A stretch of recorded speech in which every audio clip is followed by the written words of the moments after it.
Le psaume 137, je vais lire juste les trois premiers versets. Assis au bord des fleuves à Babylone, nous pleurions en évoquant Sion.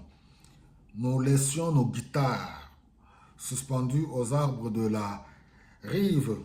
Et là, ceux qui nous avaient déportés osaient nous réclamer des cantiques.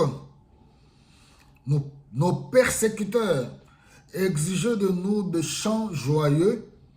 Chantez-nous, disait-il, un des cantiques de Sion. Waouh! Une condition déplorable, l'esclavagisme. Un peuple en déportation, un peuple en exil par rapport ici au peuple d'Israël. Et pour ceux qui aimeraient bien faire des recherches, vous pouvez aller sur le moteur Google pour voir les années de l'abolition de l'esclavagisme. Oui. Donc c'est en 1794 et au fur et à mesure jusqu'en 1848. Alors ici, je veux plus aborder l'état, la mentalité, les conséquences d'un peuple esclave, les conséquences que cela peut, l'esclavagisme, les conséquences que cela peut apporter dans la vie d'un peuple. Alors, j'aimerais d'abord dire ici que, par définition, on nous dit, un esclave, c'est une personne qui n'est pas de condition libre, qui est sous la puissance absolue d'un maître. Un esclave peut être vendu et séparé de sa famille. Il est contraint d'effectuer tous les travaux que son propriétaire exige de lui. Alors, si nous venons sur le plan de la parole de Dieu ou dans le christianisme, nous voyons que oui, l'œuvre que Jésus-Christ a accomplie à la croix de Golgotha, c'est pour nous libérer de l'esclavagisme du diable, pour nous libérer de l'esclavagisme du monde, pour nous libérer de l'esclavagisme du péché, nous rendre libres en lui, en ayant accès à la vie éternelle. Voilà en résumé l'œuvre de Jésus-Christ à la croix de Golgotha. Il a brisé les chaînes, il a rompu les liens de l'esclavage. On n'est plus esclave du péché, on n'est plus redevable au péché, on n'est plus redevable au monde, aux mauvaises choses et le système mauvais de ce monde. On n'est plus redevable au diable, on est libre. Alors,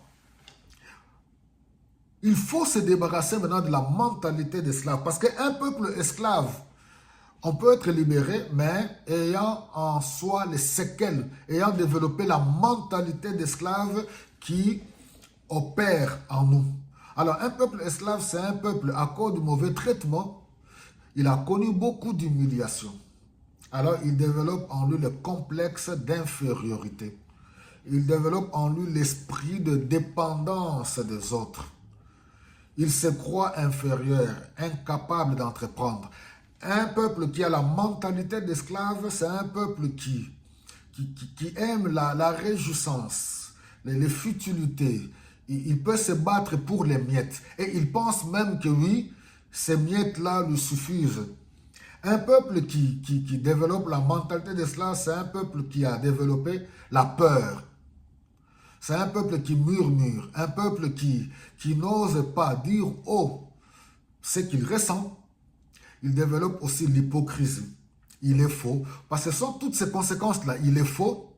C'est un peuple qui commence ils se battent entre eux. Pourquoi? À cause de l'esprit de l'esclavagisme. Il perd sa personnalité. Il y a une perte d'identité, une perte de personnalité.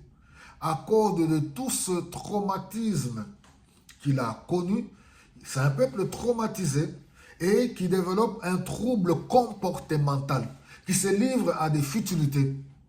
La mentalité d'esclave chez certains peuples, même on peut être esclave sur son propre territoire, où on voit les étrangers venir, vous piétiner, prendre vos biens, prendre vos richesses.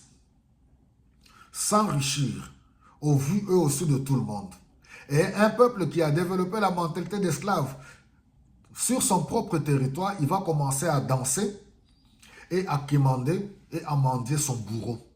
Un peuple qui a développé la mentalité d'esclave, c'est un peuple mendiant, un peuple qui pleurniche, qui ne connaît pas ses droits, qui pleure, qui danse, qui loue son bourreau. Son bourreau, ça peut être ses propres frères ou ça peut être des étrangers. Alors, c'est un peuple qui est complètement amorti, perdu, qui n'a plus de repères. Que le Saint-Esprit de Dieu nous aide. Si jamais nous nous retrouvons dans ce que je viens d'évoquer, ici d'une manière ou d'une autre, nous devons nous rappeler, Jésus a vaincu le diable, il est venu libérer les captifs.